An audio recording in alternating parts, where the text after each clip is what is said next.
Hi, good day everyone. And Felix here, Hi, good morning. Kathy here. Ati, and welcome to the newest season of and the comeback of Kapihan with Sir Lex.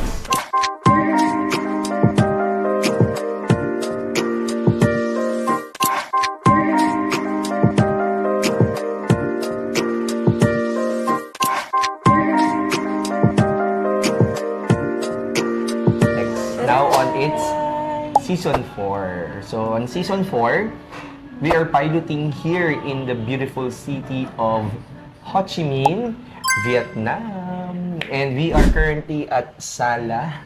This is a coffee shop, coffee bar, tea shop na malapit dun sa pinagkainan namin ng pho. Kasi it's Kathy's first time visiting Vietnam, while ako naman, this is my fourth time. Ayan. So, ayun, welcome to episode 1 ng season 4. And Kathy here would be the host. Hi. Yan. Kasi, of course, as you may already know, I am the one who hosts the episodes for the last 3 seasons. Pero ngayon daw, for season 4, Try lang. kumbaga, pagpasok ng season 4. Kasi season 4, I've lined up, requested, no, some great people talaga to be in the podcast. Magugulat kayo, kaya kailangan nyo abangan kasi sobrang opportunity na binigay sa akin ng mga taong interviewin natin. So I have lined up about 6 people already. But para lang at least ma-refresh yung podcast after a long hiatus, mag-interviewhan muna kami ni Kathy. Tsaka tinatry namin yung bago naming equipment, yung binigay ni Kathy sa akin na pa-birthday. That's what I am about to say, na tinatry namin yung DJI. DJI Osmo Pocket 4. So, yun. And then walang script. Sabi ko lang, try natin, ikaw naman tanungin ko. So, Sana narinig ka. Siguro yung I microphone think mo. naririnig naman ako. Okay, sige. Kasi after niya akong binigyan nung Sorry, ito Osmo na talaga 4. yung normal voice ko. Oh, pero I think kailangan mo laksan ng konti. Oo. Yung Osmo 4, wala siyang accessory. So, bumili ako kasi sabi ko nga, gusto ko mapakinabangan yung Osmo din. Ang init. Ayan. Sige, so how do we Init start? kasi naglakad-lakad kami. So, how do we start? Galingan mo, ikaw yung host. Ako na lang ako. Since this time ikaw yung i-interviewin, so syempre we should know more, they should know more about you. Know more about me. So, Mas makilala ka nila. Siguro unang naisip ko na itanong is, thank you. Nandiyan na yung drinks namin. Wow, ang ganda. Wow, thank you so much. Thank you. And so again, we are here at Ho Chi Minh at Sala. So you should visit Sala here at Ho Chi Minh City. I-flex lang namin yung drinks this muna. one is pink grapefruit. Yata, no? Ganda oh. Ano to? This is ulong. Hindi. Yes. Ulong tea. Sorry, hindi namin masyadong tanda yun. Pangalan. Okay, sige. So you were saying, So I was saying na, people should know more about me. yes. So I think you should ask questions. Oo. Siguro first thing Kasi is, nga podcast, di ba? Oo, first thing, parang kapag ang isang Sir Lex, pagkagising sa umaga, ano yung mga unang bagay na tumatakbo sa isip niya na masarap yung inumin? Masarap na inumin. Bukod Very, sa kung anong almusal. Tumatakbo sa isip ko. Yep. So, Ano mga una mong naiisip? Ganyan. Well, Thoughts. I'll not be a hypocrite. Yes, Pero yes, hindi naman all of the times nakakapag thank you Lord ako. Pero as much as I am aware, lagi kong sinasabi na thank you Lord for another day. No? But as you may know, as a social entrepreneur, no, a founder, CEO ng Aslex Page Academy, most of the time, syempre, it's business because syempre ngayon medyo tayo, no, challenging time. So, yeah, it's really more of kumbaga parang how to make it through, kumbaga, not only for the business but of course for the family. Siyempre, the social enterprise has been our major source of income for the longest time that I know. Like from 2019 when I decided to jump outside the corporate and decided to do it full time, yun naman talaga yung naging kumbaga major source ng income. Kaya laging babalik at babalik doon sa paano magtutuloy-tuloy pa rin yung aspects on the personal note, no? But on the bigger picture, as maybe some of them would know, as a social enterprise, we've helped a lot of people already, no, in lifelong learning, in training and certification. So more than 100,000 na if you will look at the record. So laging ganun din, parang paano pa makakatulong yung Actually, Asplex yun yung page Academy. sunod ko sanang itatanong. Kasi, marami naman na yung nakakaalam why we started, how we started, paano nag-start yung Asplex PH Academy. And, siguro naman, marami na din yung nakakaalam na hindi naman to, hindi siya madali, hindi siya nag-start ng malaki na agad, may mga kliyente na agad.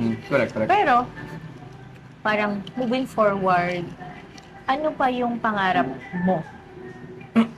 Pangarap Para sa ko? Alpha and personally, for yourself. Alam mo, sabi nga ng mga tao, Vision, ganyan. well, ang vision talaga is to be the leading lifelong learning organization in the Philippines and Southeast Asia. Kasi ang mandato naman talaga natin is to make lifelong learning accessible and sustainable, no? In the Philippines and around and across Southeast Asia nga. So, vision is to reach siguro at least 1 million milestone in the next siguro 5 years.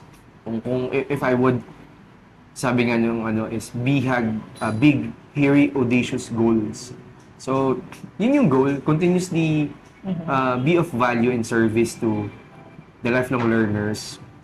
Siguro yung iba would ano lang yan for the podcast, pero come to see the things that we're doing, kumbaga sabi ko nga, karamihan ng oras, lalo na ng mga nakaraang taon, napupunta sa mga, we call it impact projects, yung mga bagay na ginagawa namin na wala namang kaming kinikita. No? But of course, sa social enterprise, meron pa rin. No? So, the goal is to continuously help, to build more programs that could help yung mga lifelong learners, especially yung mga graduating students o yung mga fresh graduates and yung mga young professionals. Kasi yun din yung isang ginagawa natin na makapag-provide ng career advices sa mga yung hindi pa sigurado kung anong gusto nilang gawin or tahakin na karera sa mga buhay nila. Especially kasi nga, baka walang nag-guide sa kanila and whatnot. So, part nung sistema na binubuo natin, nung ecosystem na binubuo natin is magkameron ng holistic na approach sa pag-identify, pag-assess, ano yung pwedeng maging sila when it comes to their career, paano nila yung madidevelop. So, yun naman talaga yung ecosystem na binibuild natin. So, siguro to answer your question is to continuously and to have build itong ecosystem na ito. Na mas marami pa tayong partners na ma-onboard, mas marami pa tayong mga programs na ma-launch for the benefit of our community. Tao na ma-reach. Correct. Yes. So, I believe, kasi ikaw naman, hindi ka tumitigil. Nagpapahinga, pero tuloy-tuloy pa rin. Kasi minsan dadating sa point na parang feeling mo, okay pa ba to? Dapat pa bang ginagawa ko to? Ganan. Pero laging may dadating na parang something na magdadrive sa'yo na, hala, may nagawa pala akong ganito. Ito pala yung naging epekto sa someone. Parang gano'n. Parang, di ba sabi nga, hanggat may isang naniniwala sa'yo, keep going. Parang ganyan. Tsaka, wala talagang imposible. Basta dapat samahan mo din ng hard work. Kagaya nung tanong mo sa akin kahapon. Sabi niya sa akin kahapon, nung papunta na kami sa airport, nung bata ka ba, na-imagine mo ba yung sarili mo na makaka-experience ng ganito? Pertaining to going outside Traveling the country. outside the country. Yan.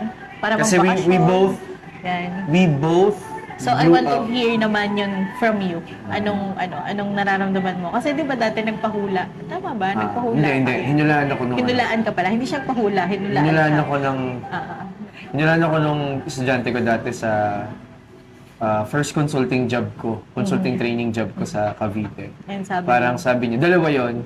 Una, lolokohin daw ako ng asawa ko. Pangalawa, wait lang, I think yung lolokohin, hindi siya yung lolokohin na something, baka lang, aasarin lang. Oo. Yung pangalawa, makakapag-ibang bansa daw ako, but not for work. I mean, hindi yung magstay, pero bakasyon lang. Tapos pag tinanong mo siya ngayon, ilang beses ka na nag-ibang bansa? Hindi niya kayang Hindi ko bilangin. na mabibilang.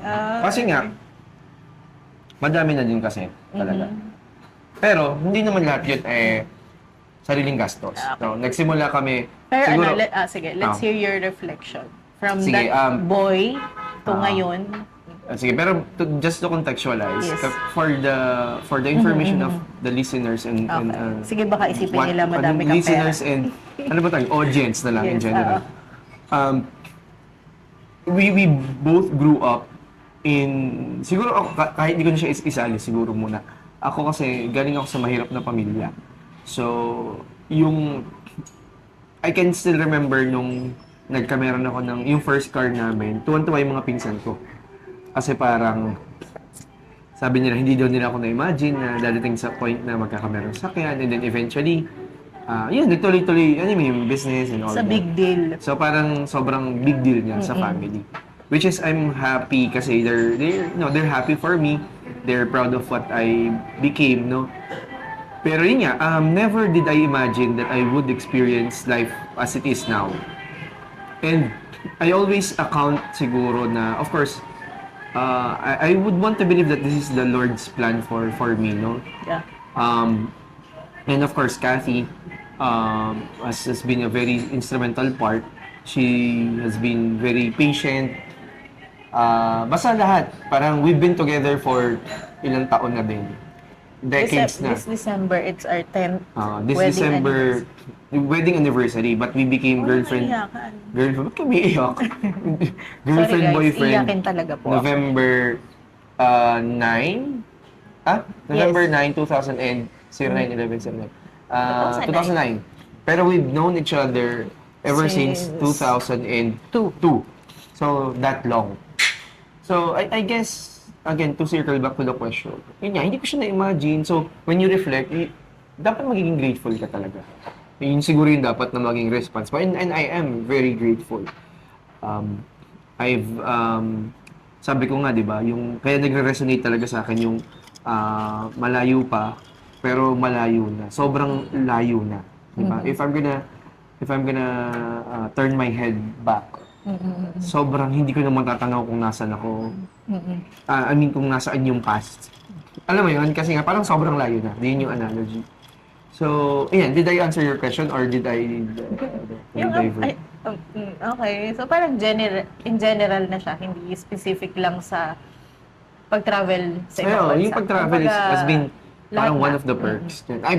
We started traveling when there was a call for startups. So, By DTI. sige, context lang ulit. So, we started as a typical training and consulting firm way back 2000 and 2000 and what?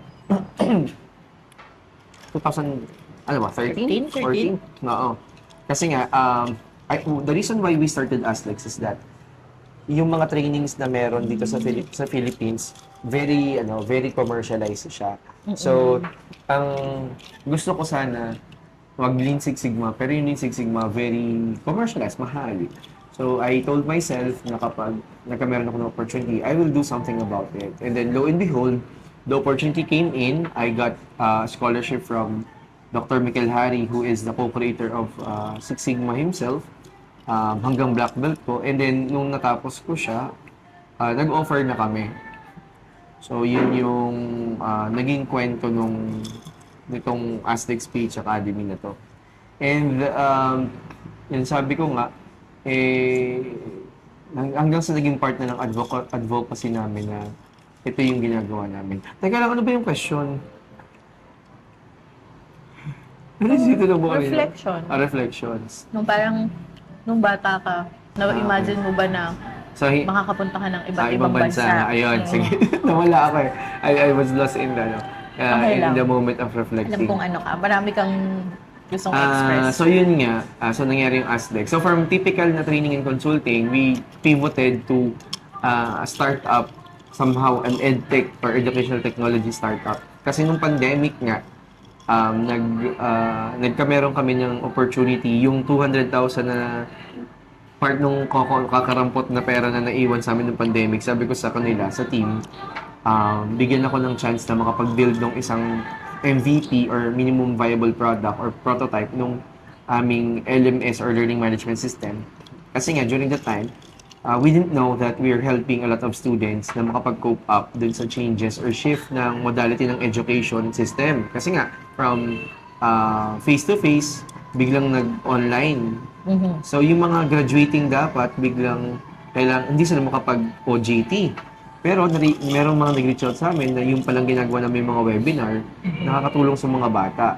So what we did was to basically continue that and create a platform. Kasi may mga bata na hindi nakakapanood during the time. So gusto nilang may mga rerun, hindi naman namin afford yun. Nakakahiya syempre sa mga mentor. So what we did was to arrange something that we could put and repurpose yung mga webinar recordings into e-learning na mag-generate ng free certificate. And that led to the creation of yung Alpha Digital or yung aming LMS. So that's the story. Now, going back, reflecting, so hindi nga siya social, yun. Tapos nag-pivot kami sa social enterprise. So kasi nga parang more than the things that we do for revenue, we have a lot of things that we do for the benefit of the community. So that's why, and we have disbursed a lot of millions worth of pesos in terms of scholarships. We call it now scholarships kasi nga parang we help the students, the learners to have access to the programs. So reflecting, so hindi ko talaga siya na-imagine. Being an entrepreneur, I am a first generation na college degree holder or college graduate sa side ng father ko. I mean, doon sa immediate from my lolo, Ninoy, at saka Pinay Mating na side. Ako yung first ako din. I'm the first grandchild. Ako din yung unang naka-graduate. Pero yung magkakapatid ng father ko, never sila nakatungtong ng college. So, it was a really big deal again for me. And I would say na both sides, I am also part of the first gen formal businessman or entrepreneur. Kasi wala din naman eh. So, kaya if I would reflect, sobrang big deal talaga nito nangyayari sa buhay ko, buhay namin, when it comes to these things. And the reason why we ended up going to, yun nga, okay, so we classified ourselves for quite some time as a startup. Up until now naman, startup, social enterprise, parang ganyan. So nabigyan kami ng chance to apply for a Singapore delegation for DTI. We're part of the 10 startups that were sent to that were sent to the country. So that's the first time that we flew outside the Philippines. That was during the pandemic, 2022, I believe, no? Sometime July? Hindi ko sure. So, Singapore was our first country that we visited. September ata. Oh yeah, October kasi to November, I was in Malaysia right after. September yun. So, sobrang bilis. And then, nag-apply ng mga grants, no? I think we were 30 years old way back then. No, 32 years old. Kasi 2022. So, and I realized that there were a lot of programs na pwede kang makapunta ng ibang bansa, specifically Southeast Asia for free. So, I became part of the Young Southeast Asia Leaders Initiative as well. At saka nung Asian Productivity Organization ng mga programs and other programs, no? So, yun yung naging, we also went to Australia because of a conference naman ng IEOM. So, hindi naman lahat funded ko or namin. Yung iba is mga programs na nag-o-offer ng free opportunities to visit other countries through a learning program as well. And whenever we go back naman, dito sa Philippines, lagi yung may katumbas na project na ginagawa natin, no? Mga impact projects. So, yun. So, did I answer your question? Bakit ganito yung nag-i-interview? Busy? Bawal mo na magtrabaho, di ba? May check lang ako message. Okay. So, we're now at the 20-minute mark. So, ano ba bang gusto mong Siguro malaman? last question muna for now. Kasi you celebrated your 36th birthday last May 2.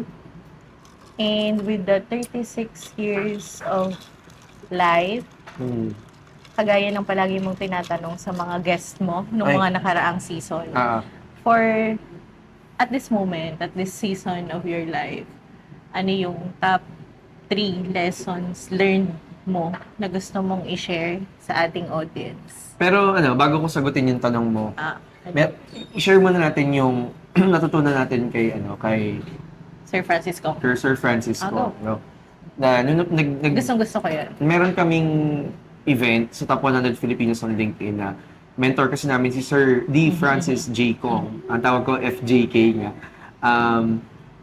So, nung parang graduation, I was invited by Miss B, Miss Bless, hello, para mag-speak together with Sir FJK, si Sir Steve C. ng Great Deals E-Commerce, si Faith, si Laylord, si Sir Ed Fermalo ng Frankie's. Who did I miss? Yan, sorry baka may na-miss ako, no? Wala lang ako listahan. But yeah, so na-invite ako mag-speak in the same day, no? So siya yung final speaker. And then we learned from Sir Francis. And lagi din binabanggit ng pastor namin sa church, si Pastor Aaron, yung word na seasons ng buhay or seasons of life. So, Kaya yun din yung term na ginamit ko, parang for the season ng life niya. So, may 3 season daw tayo ng buhay na pinagdadaanan as per Sir Francis. Una muna is yung survival, pangalawa is yung success, pangatlo yung significance. So, sa survival, basically, from the word itself, gusto mo mag-survive. Ito yung you work hard. Yeah, you work hard, you manage to thrive, kumbaga, mag-survive. Nag-start ka pa lang. Yeah. And then, eventually, you'll enter the season of success wherein you can now probably afford the things that you cannot afford before or acquire things na hindi mo ma-acquire nung wala ka pang resource, ganyan. Certain specific condition that you've set for yourself, success. And then last is significance. So this is where you enter the season of your life wherein more than success, ang nagmamatter na sa'yo is how can I contribute back? Ano yung significance ng buhay mo para sa ibang tao or ng mga ginagawa mo para sa mundo. So sabi niya doon, nagkakameron ng conflict kapag hindi, kumbaga, nandun na tayo sa specific season ng buhay, nagbago na yung season ng buhay mo, pero nag-stop ka dun sa before na season. So, kunwari, dapat nasa success ka na, pero feeling mo, nasa survival ka pa. So, nagkaka-conflict. Yung mindset mo, hindi sumasabay yung behavior mo doon sa season or, season ng buhay mo. So, yun, napakagandang. So, parang successful ka na, pero still you work hard. Or nakikipagawang ka pa sa opportunity. Parang may hinahabol pa rin. Parang nasa survival season ka pa rin, pero dapat naka-move on ka na doon. Dapat nandun ka na sa success mo, yun yung ini-embrace mo. Ini-enjoy mo halimbawa yung mga success fruit ng labor mo. Success manifestations mo. So, yun. So, to answer your question, yes, what's your sa season ng buhay mo ngayon? Nasaan na ba akong season ng buhay ko? Top 3 lesson learned mo. So, feeling ko naman, by God's grace and with the help of the people around me, no, naka-move on na ako from survival to success and significance. Kanina I was about to say na a lot of people would always comment that I am an old soul. Malapit din ako sa mga seasoned people. Politically correct term. Seasoned people. Yan. Magiliw sila sa akin. Siguro dahil nga parang may pagka-old soul yung thinking ko. Siguro at this point in time, sabi nga ni Cathy, lagi ako may top 3 lessons learned para sa podcast, sa mga guests ko. Number 1... Wait lang. Curious din ako marinig. Hindi ko alam. Okay. Number 1 is siguro, cliche as it may sound, time is the ultimate currency of life. So use time wisely. Happy anniversary, Ross and Res. Ayan. Wow, may pa-anniversary greeting shout sa out. sa season 4 episode 1 opener opener episode. So yun, parang so meaning parang kung paano mo ginagamit yung oras mo would really determine ano yung magiging output, no? So for example, when you spend your time doing nothing, don't expect something in return.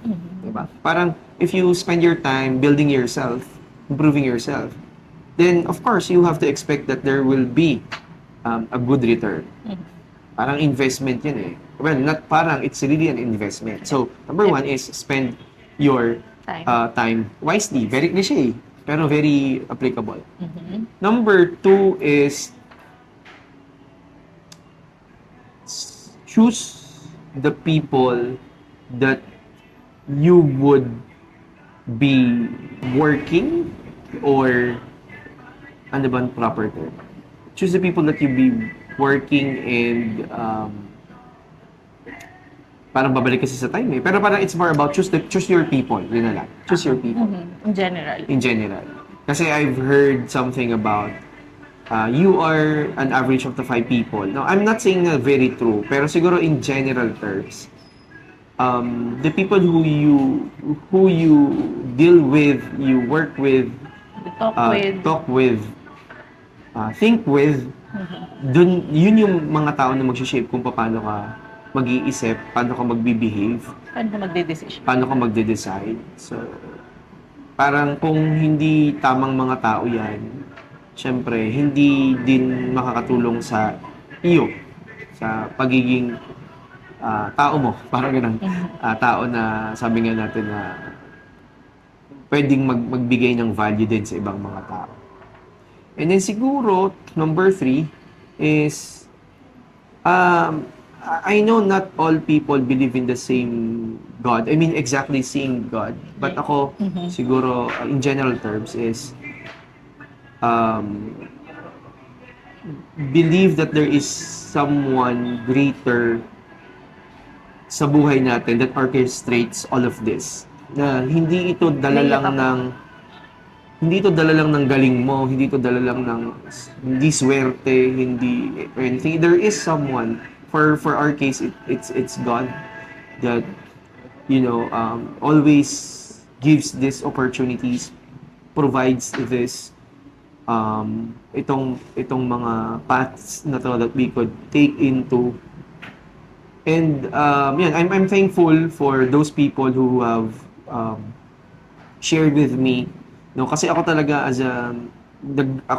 lumaki ako na Catholic, no. So hindi rin ako active na Katoliko, no.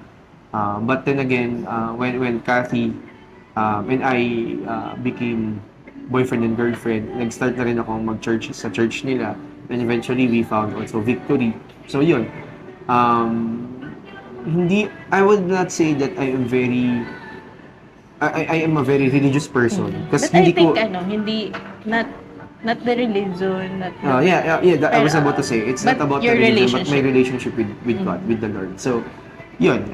But then again, I'm not trying to be very righteous na, alam ko lang na kung wala yung ganong anchor, baka matagal na rin akong sumuko sa buhay. And of course, top of the good support system that I'm receiving right now.